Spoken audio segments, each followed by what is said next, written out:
I'm going to make the longest poem in the world. Put a chain on that poem. March it through swamps. Teach it some manners. Watch the frogs jump.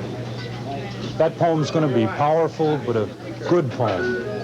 One that exercises and gradually gets stronger and stronger.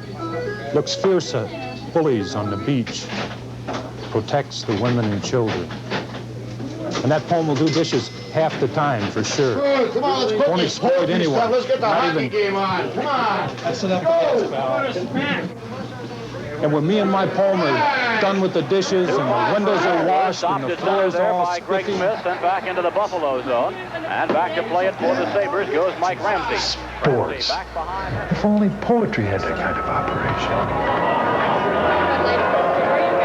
Bruce Lettieri here, welcoming you to live coverage of the Minnesota Poetry Read-Offs. And with me this afternoon for stanza by stanza commentary is that lovely poetry expert, Vicki Villanelle. Vicki! Thanks, Bruce. It's great to be here. We're expecting a capacity crowd of 40,000. Poetry fans are just flooding in to see and hear some of the country's top-ranked poets compete for the most coveted prize in Minnesota poetry, the lead typewriter. The official umpire, Charles Derwitz, will be on the field at all times listening for any infractions.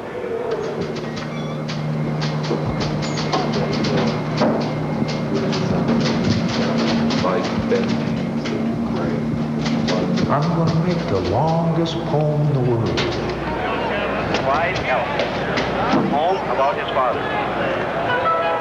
The first poet to read this afternoon is Clyde Elk of St. Paul. Elk has chosen to read a section from a longer poem about his father. You'll notice that Elk draws heavily on aquatic imagery and creating a watery feel in his poetry.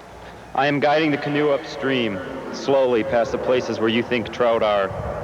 As the light fades and your back becomes indistinct, I can see only the gestures of casting. The strong left arm rising and falling, line clicking out, fly invisible at tip of leader. You treat fly fishing like religion. As a Baptist pastor hates maggots and abortions, you hate the guy on the fence, salmon eggs and Too abstract! Put a chain on my poem. March it through swamps. Teach it some manners. Watch the frogs jump. What a showing by Elk. I love the way he used images of light to counterpoint his images of darkness.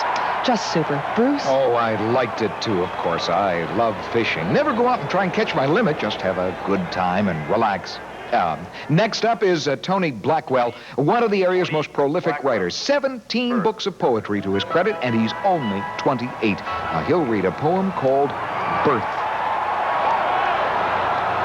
Feeling the urge my mother made for the privy at the Bruce, I'd like to point out a remarkable thing about this poet. He works in a very difficult and demanding poetic form called the Pindaric double-dactyl. This form requires the poet to write 3 9-line stanzas with 16 syllables and no more than 45 letters per line, with a rhyme scheme ABC, DBC, EBC. That poem's going to be powerful, but a good poem. One that exercises.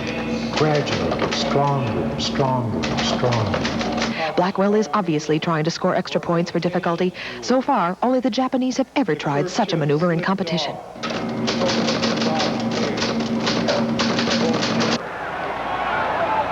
Next is an intensely confessional poet from Oxford, England, Quentin St. John Stevens.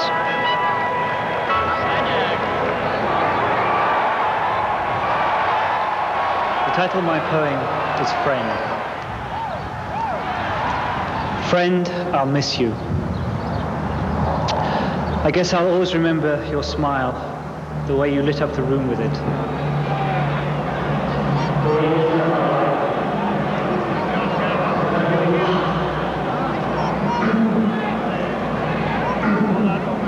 He's having some kind of problem with his delivery. St. John Stevens has always been a very emotional poet, but he was much stronger when he read at Wimbledon. It was so senseless, though, the way he wasted. Get that Livy out of here! The way he wasted away.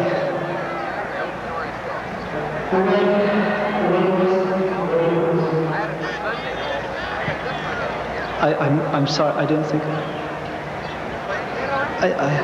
I could do this. The content of his poem is just too much for him.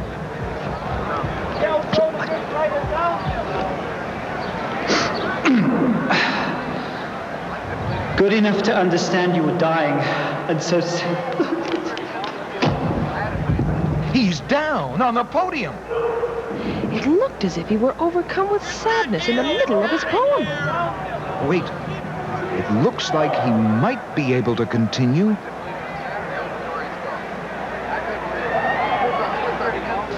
Looks fierce at bullies on the beach. Protects the women and children. And my poem will do dishes half the time, for sure. Well, looks like St. John Stevens is out of action for today. Larry Williams. Preface. The next competitor is a popular local poet, Larry Williams. Williams just finished a tour of Iowa where he was very well received. It's good to see him back. It certainly is, Bruce. He's a very accomplished poet and just a nice guy. To the longest poem in the world. Follow there.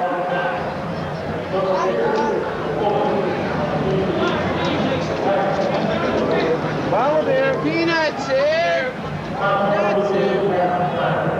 Sure, won't exploit anyone, not even women. And when me and my poem get done with the dishes and the windows are washed... Hold it.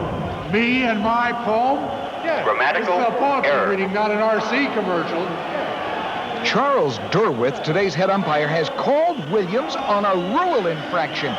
Vicky, did you hear the violation? Well, Bruce, it must have been some kind of grammatical error in that last line.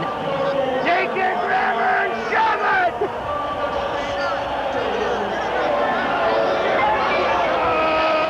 The Iowa line contest is about poetry, and I'm not No, the poet is trying to convince umpire Derwith that his grammatical inversion was essential within the context of the poem's syntax. I think it would have been inappropriate to say, when my poem and I get done with the dishes. Derwith has just booted Williams off the field. It's really too bad things worked out this way.